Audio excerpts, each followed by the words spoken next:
Welcome, everybody. This is the Brick and Mortar show here with myself and Dave Baldwin, and we are the moderators for the bigger Alignable Brick and Mortar owners group, but we also are the facilitators for the closed group for brick and mortar only business. I'm just excited about talking about a co-op of artists today, the adventures, the challenges, the tears and the joys of getting different artists over many years out of Washington, North Carolina, to have a storefront where they sell art and they have shows. And Kim, we'll let you just start. If you wouldn't mind, give the name and describe it a minute. Well, it's Riverwalk Gallery, located in Washington, North Carolina. We just had our 25th anniversary this past year. We have over 50 artists that are involved. Some are consignment and some are working artists. I've been a part of it for about 3 years now.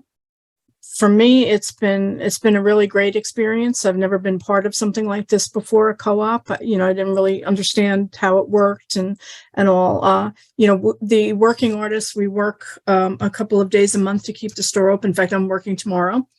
So we run the store as well as put our art in it.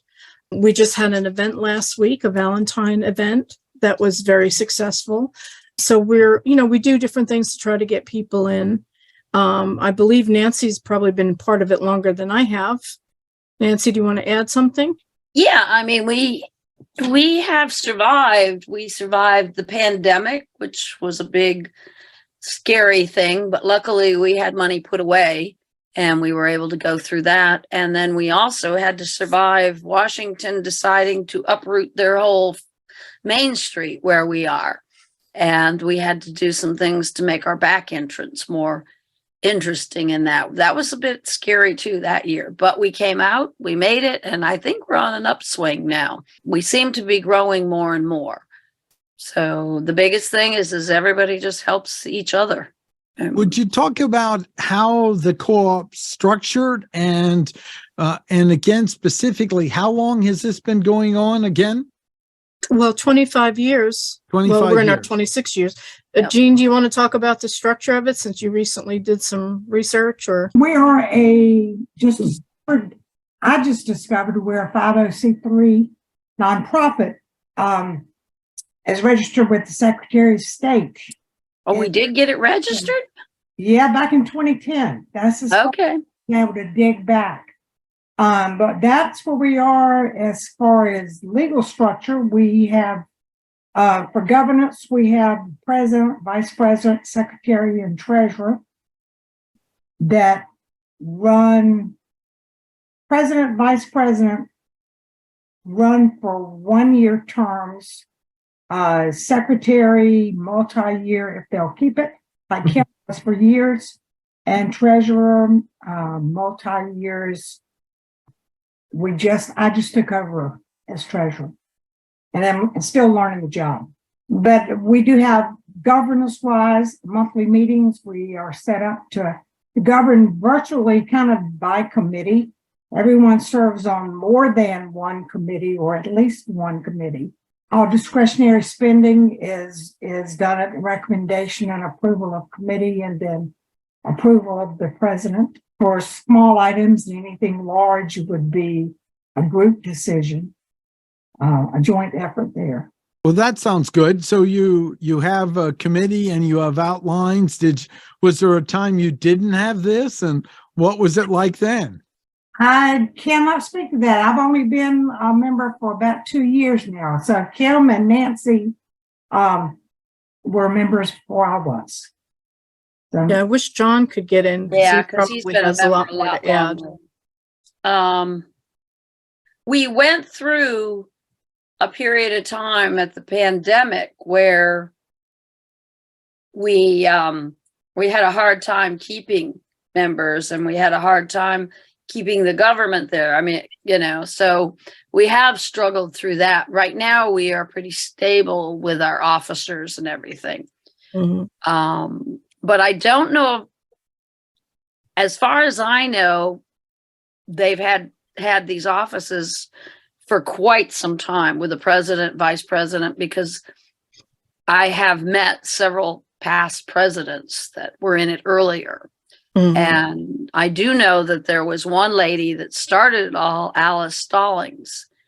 And I'm not exactly sure if it was if it was multiple. At one time we were putting together the history. I don't know if we did get it together or not, but Alice has left us. I think she died last year. I think so. And It was. yeah. And so most of the beginning members are gone, but so far we've survived by just recruiting others to come in and work and help. And I think like anything else, we kind of evolve as needed. You know, the more we learn, for example, your classes, Martin, you know, we've tried to learn from your teaching and you know, so we kind of change with the times, I think. Yeah, I was just gonna say, I mean, it looks like you're a very hyper local business with a lot of in person. I mean, everything is in person that happens there. And then obviously COVID happened, that got shut down. Did you start to do things online at all? Is there a way for people outside the Washington area to be part of the co-op? We never did. It was investigated, and we did a little bit of investigating. What our biggest drawback came, and maybe you can give us some ideas. Our biggest drawback came because there's so many of us.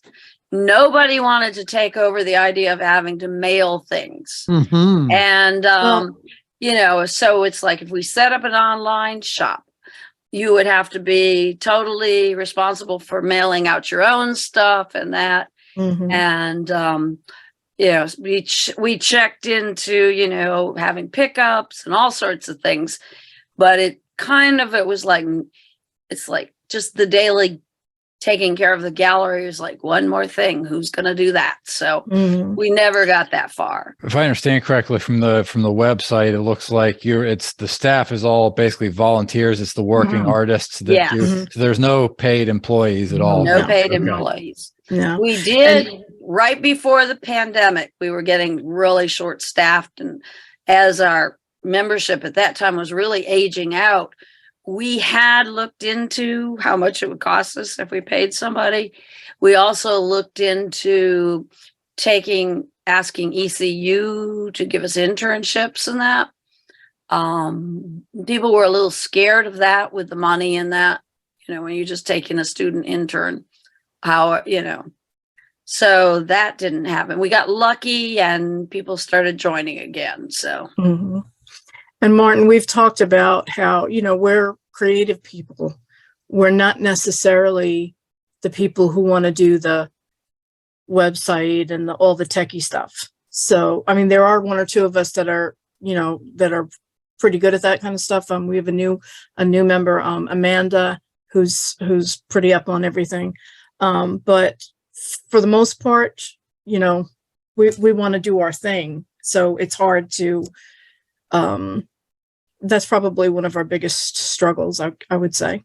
we do still have members that are not full-time artists. Like I'm still teaching. So we do still have members that are actually still working full-time to survive. So, and that kind of makes it hard for, you know, too. So. One of the biggest problems in something like this is you have one person sets up Instagram, one person sets up Google Maps, one person volunteers to build the website, then somebody leaves or gets angry or changes.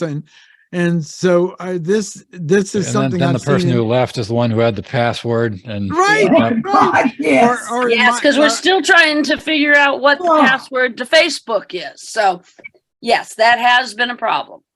Yeah. And I think we finally did get into Instagram. So, you know, that's one of the things that I think is important is make sure that you have agreements, possibly even with each person who's involved on who's managing it, who's securing it. There are three that I think are most critical, and that's the website, the email list, and then the third to me is the Google business profile, because that's what they're going to find if they Google you.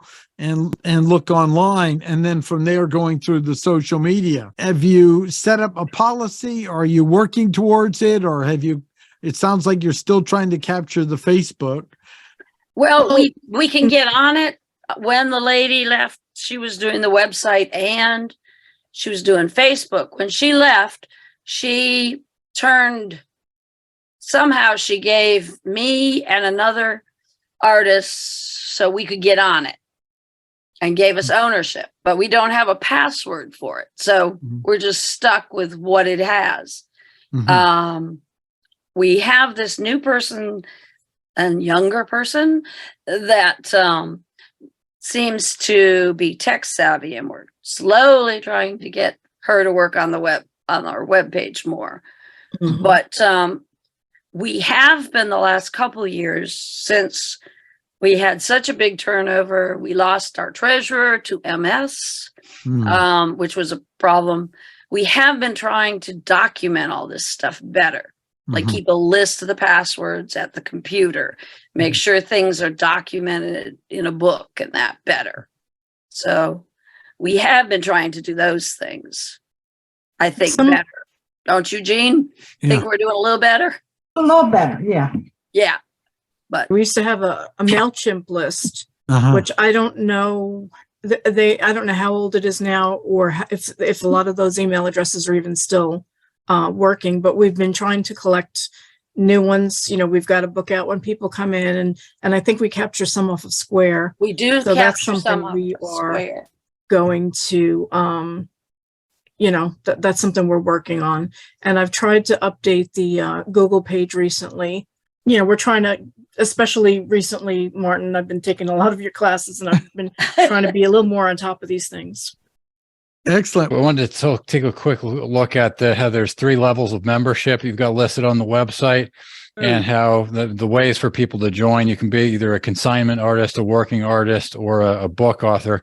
Now, I'm curious, would you say is the majority of the people who are part of it, is it mainly working artists? Do you have a lot of people that are doing the consignment? I'm just curious, what's the makeup of how many people do you have at those different membership levels? Yeah, we have 20 give or take 20 working artists at the moment. Maybe 22. We've had a new one. We have probably about 16 or 17 consignment artists.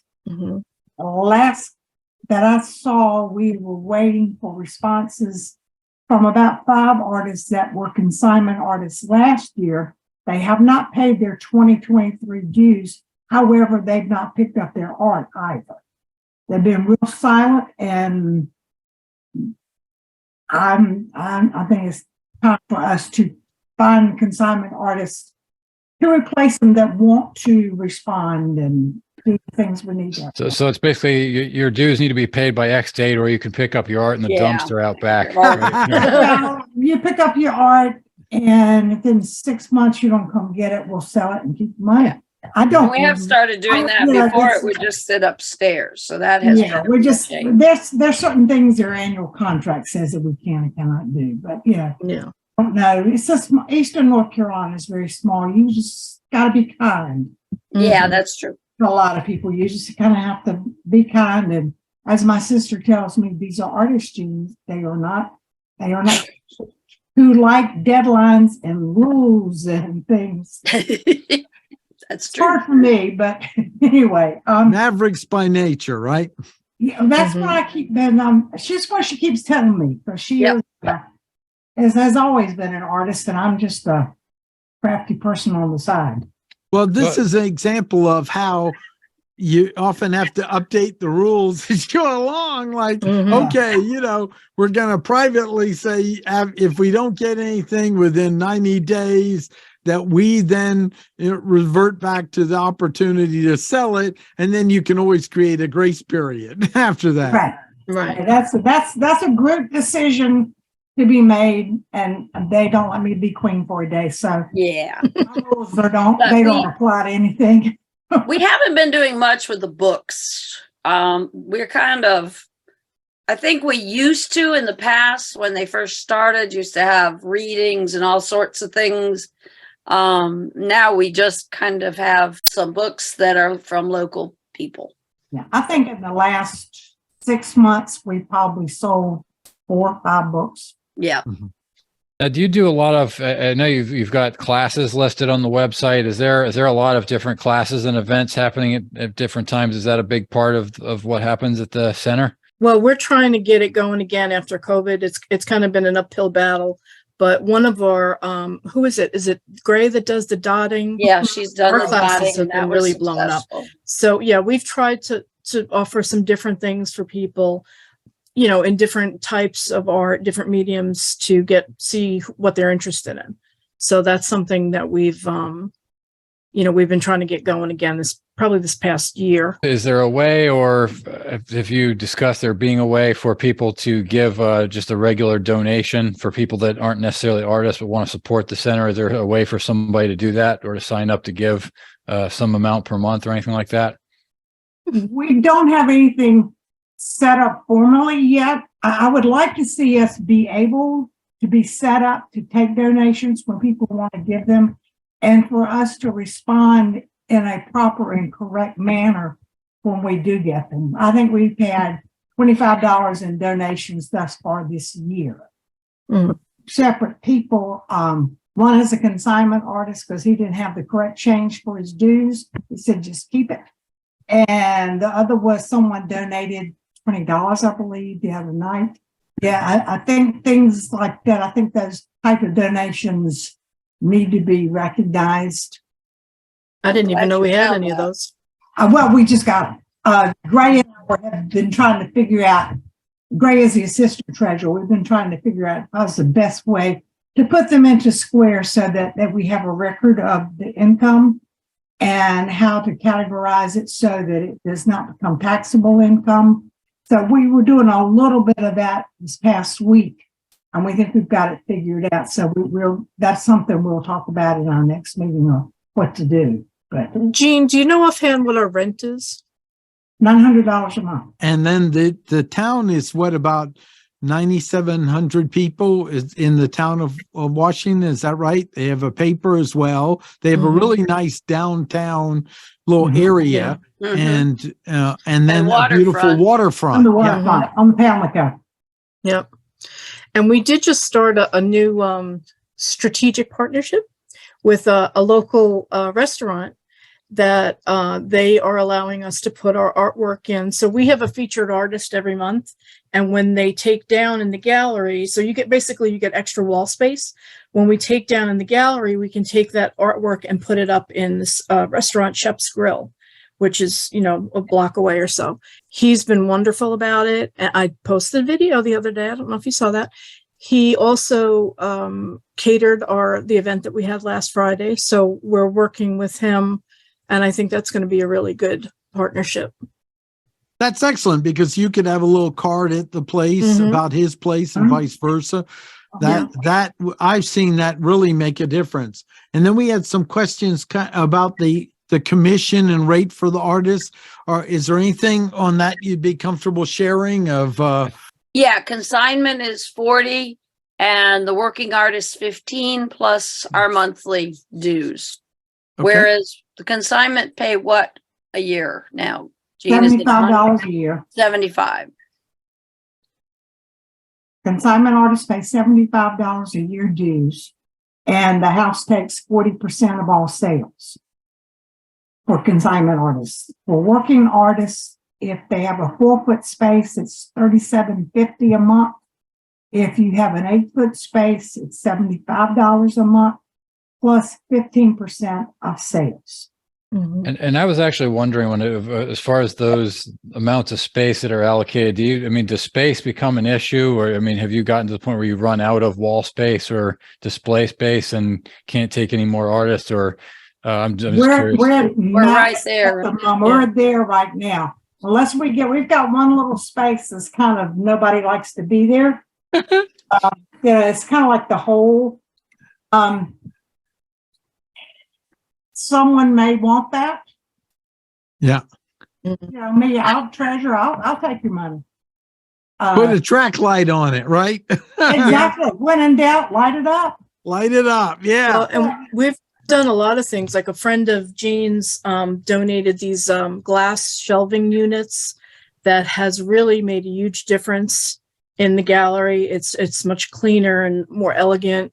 So there's always things that are, we're always trying to improve things. I'm actually just kind of thinking about it in terms of the business model and what could possibly growth look like without having to add a lot more cost. And so that's kind of where my mind went originally, thinking about online options. I'm just curious if money were not an object and you were able to do anything like that, is that, and could pay somebody to do it. I mean, has there been any ever ideas that you've discussed as far as being able to, because I can see some ways for, if there were ways for people to participate virtually and not be limited by physical space. I have to figure that must be part of your thought process. I would be all over that. I mean, yeah, if we could afford to pay somebody to maintain that, it would be amazing. Dave, one of my views on this would be the possibility of doing some print on demand, paid limited series, special ones. Now it's hard to do with like a sculptor or something, but you could get a high quality image where you get a photographer and you split maybe the profit with a local photographer, and you have one of these print on demand places where you get a good image, you upload it, and then split the deal with the site that buys it. Of course, you have to have, so that's to me one of the things, because then they'd have nothing to do. They buy it, it's made.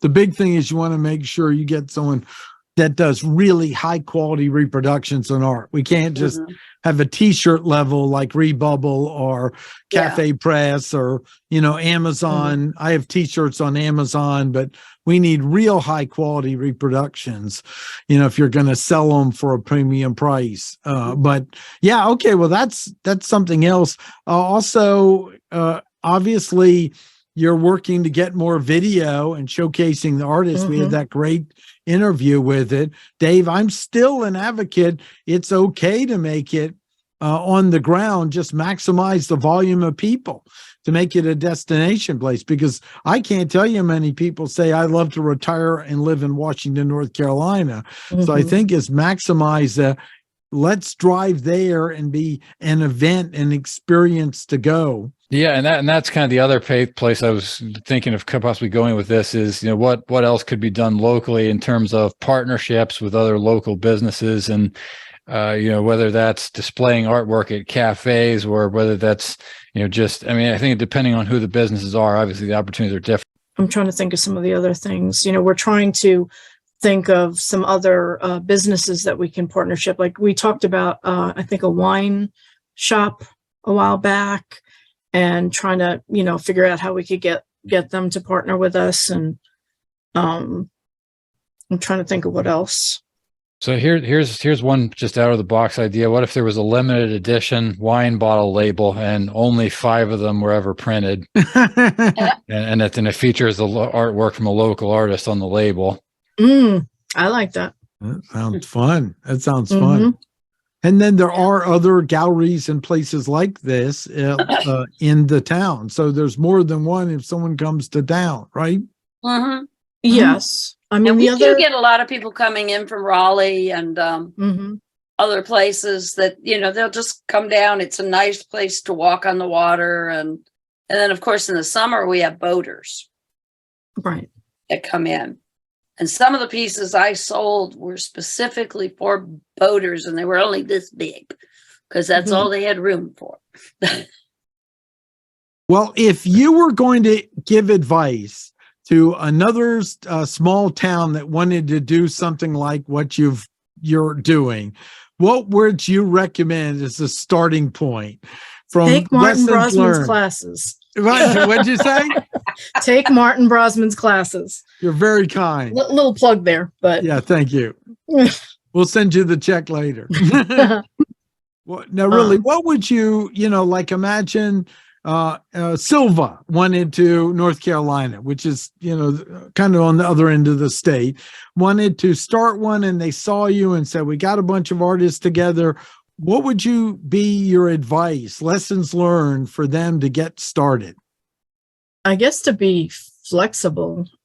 Okay. you know, and to learn as, you know, as much as you can, because like I said, everything's always changing. Right. So that's probably the biggest thing, is to get as much information as you can and, you know, try to see what works for us, you know, what works for your situation. Well, I know I was involved in one in Elizabeth City that failed. Uh-huh. It was not a co-op. One person was supposedly the owner, but all of us worked and but she died. So we had invested all of this, and then all of a sudden everything was over, you know, because all of us worked, all of us tried to make it work and everything. But so I guess somehow you've got to make sure that if you are going to do a co-op, it's a real co-op. If everybody's going to work together, it's not for one person's gain and the rest of you aren't getting anything from it.